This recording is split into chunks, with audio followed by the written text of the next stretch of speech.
안녕하세요. 장동원 미래스탁의 박시장입니다. 2월 26일 수요일 증시 마감 시장에 대해서 말씀을 드리겠습니다.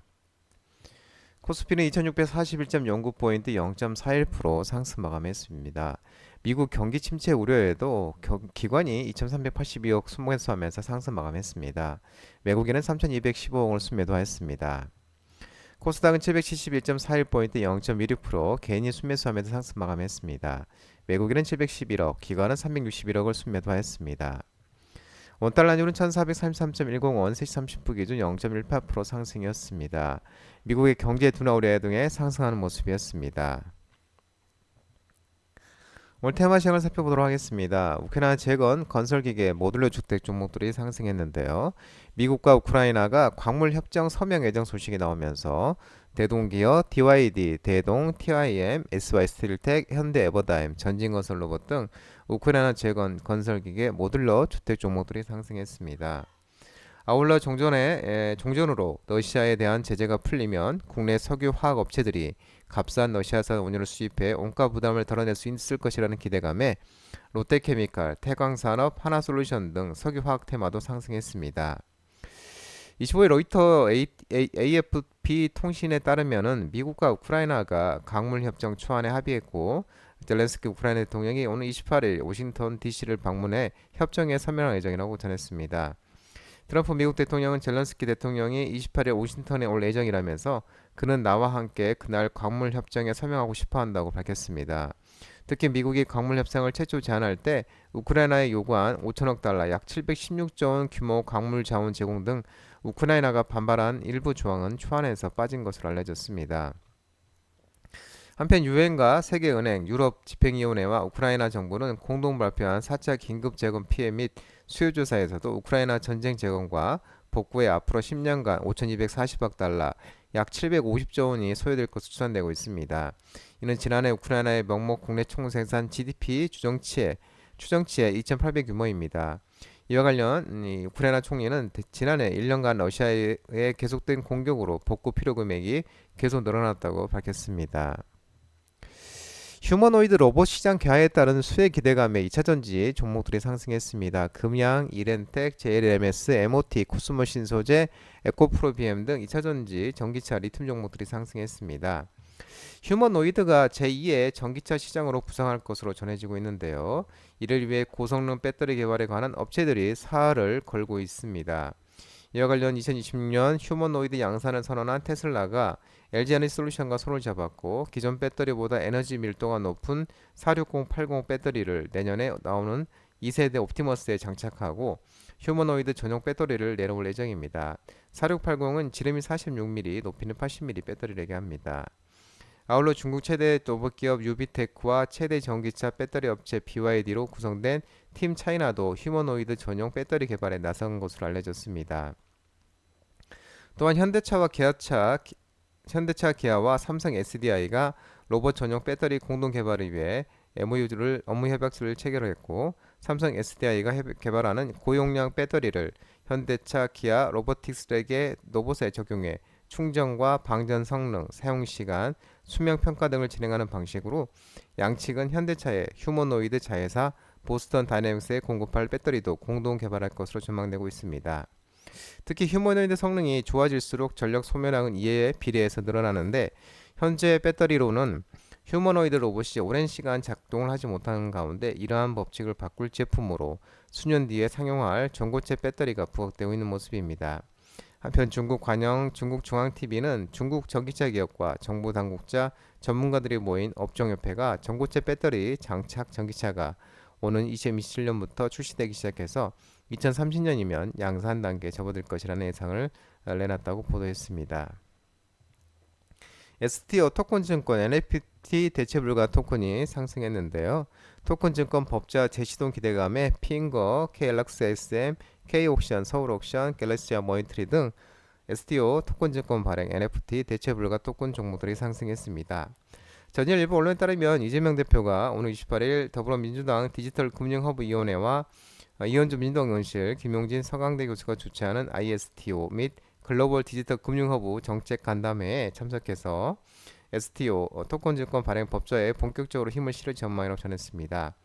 이번 정책 간담회는 디지털 금융 생태계와 토큰 증권의 융합, 제도 개선과 사회적 가치 창출을 중심으로를 주제로 한국거래소 컨퍼런스홀에서 진행될 예정입니다. 이와 관련해서 금융권 관계자는 이재명 더불어민주당 대표가 참석해 토큰 증권과 디지털 금융 혁신의 방향에 대해서 깊이 있는 대화를 나눌 전망이고, 토큰 증권 시장 활성화는 차기 대선 주자들의 주요 경제 정책 공약에 들어갈 가능성이 높다고 밝혔습니다. 미국과 우크라이나가 광물 협정 서명 예정 소식에 미국이 히토리우 대량 확보 난항 전망 소식이 나오면서 히토리 관련 종목들이 상승했는데요. 삼화전자, 포스코홀딩스, 노바텍, 유니온 등 히토리 종목들이 상승했습니다. 미국의 거듭된 압박에 미국과 우크라이나의 광물 협정 체결에 임박한 가운데, 이를 통해 전략 물자인 히토리를 대량 생산 확보한다는 트럼프 대통령의 구상이 실현되기는 어려울 수 있다고 전했습니다. 우크라이나는 세계 광물 자원의 5%를 보유한 자원부국이지만 히토리의 경우 본격적인 채굴과 생산이 이루어지지 않고 있는 데다가 매장량도 구체적으로 확인된 적이 없기 때문입니다. 다만 우크라이나는 대규모 투자가 이루어진다면 상업성 있는 개발에 충분히 가능하다는 입장입니다.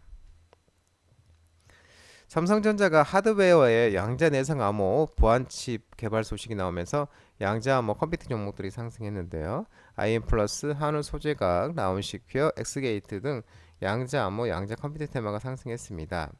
삼성전자 DS 부분 시스템 LSI 사업부가 보안칩 S3 SSEA의 개발을 마치고 샘플 출하를 앞두고 있습니다. S3 SSEA가 하드웨어와 소프트웨어를 모두 포함하는 보안 요소 턴키 솔루션으로 미국 국립표준기술연구소 NIST가 발표한 차세대 양자 내성 암호 표준이 적용됐습니다. 한편 전일 언론에 따르면 국가 양자산업은 물론 양자 기초기술 전반을 담당하는 조직이 과기부 산하에 신설될 것으로 전해졌었습니다. 국내 첫 신종 인간 코로나 바이러스 발견 소식이 나오면서 코로나19 관련 종목들이 상승했는데요. 수젠텍, 나노브릭, 랩지노미스, 파미셀, 엑세스바이오, 진메트리스 등 코로나19 종목들이 상승했습니다. 고대 의과대학 미생물학교실 성진원 교수 연구팀이 2022년 고대 안산병원에 폐렴 증상으로 입원한 영아의 검체를 분석한 결과 기존에 보고된 적이 없는 신종 인간 코로나 바이러스로 확인됐습니다. 연구팀은 바이러스의 발생 원인을 밝히기 위해서 2018년부터 2022년 채집된 국내 야생 등줄지 880마리를 대상으로 바이러스 감염 여부를 조사했는데, 그 결과 강원도와 제주도에서 채집된 16마리에서 신종 알파 코로나 바이러스가 검출됐고, 영아에게서 발견된 바이러스와 93%에서 96.8%의 높은 유전적 유사성을 보였습니다. 설치류가 이 바이러스의 자연 숙주일 가능성은 크지만 감염 경로가 불명확하다는 것이 연구진의 설명입니다.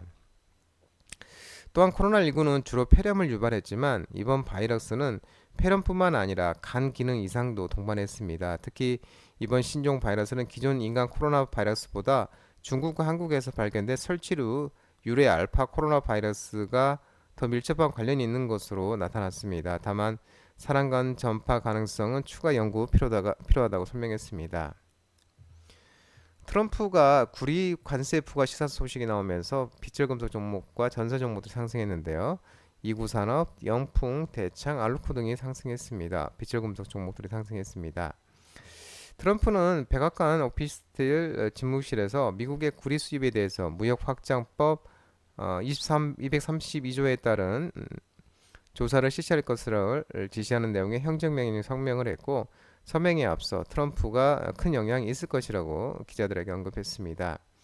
미국 정부 고위 당국자는 사전 전화 브리핑에서 이번 조사 대상에 대해 구리 원광과 구리 정광, 정연동, 구리 합금, 고철구리 및 구리 파생 제품을 살펴볼 것이고, 조사 일정에 대해 신속히 움직일 것이나 시간표는 없다고 밝혔습니다.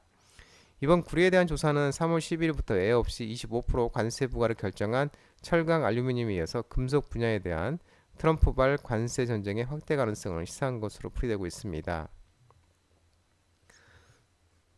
미국 연구진이 마리아나가 비만 효과 연구 발표 소식을 발표했습니다. 그러면서 마리아나 종목들이 상승했는데요. 비엘팜텍, 메디콕스, 에머리지, 아이큐어, 우리바이오 등이 상승했습니다.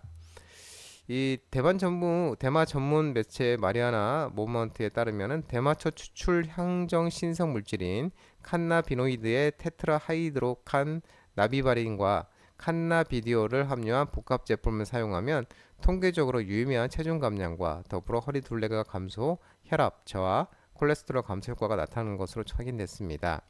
그레고리 스미스 박사가 총 44명의 실험 참가자에게 이 약도는 두 가지 저용량과 고용량 형태의 점막 접착성 구강 스트립 중 하나를 제공했고, 그 결과 저강도 경구 스트립을 받은 24명 중 16명이 90일 동안 체중 감량을 보였고 평균 2.6kg를 감량을 했습니다. 고용량 스트립을 받은 10명에게는 7명이 체중을 감량을 했고 평균 4.1kg의 체중이 감소. 반면에 이 약을 받은 10명의 피험자들은 평균 0.1kg만 체중이 감소됐고, 이와 관련해서 그레고리 스미스 박사가 THCV와 CBD가 주입된 점막 접착 스트립을 90일 동안 하루에 한 번 사용하면 임상적으로 유의미한 체중 감소, 복부둘레 감소, 수축기 혈압, 총 콜레스테롤 및 LDL 콜레스테롤 감소와 관련이 있었다고 밝혔습니다. THCV는 칸나비노이드의 테트라하이드로칸나비바린이고 CBD는 칸나비디올입니다. 도우미래스탁 전화번호는 166-3797입니다. 하지만 자본시장법 개정으로 인해 이 번호는 수시 및 착신이 거부되어 있기 때문에 참고만 하시기 바랍니다. 끝으로 장동대 유튜브 채널 구독과 좋아요 많이 부탁드리고요. 알림 설정도 꼭 해두시기 바랍니다. 유튜브 채널 아래 보면 공유가 있습니다. 공유, 소개 링크 많이 부탁드리고요. 유튜브 장중 라이브 방송은 당분간은 진행하지 않습니다. 참고만 하시기 바랍니다. 오늘 시장 모든 분들 고생 많으셨고 남은 시간 평안한 시간 되시기 바랍니다. 감사합니다.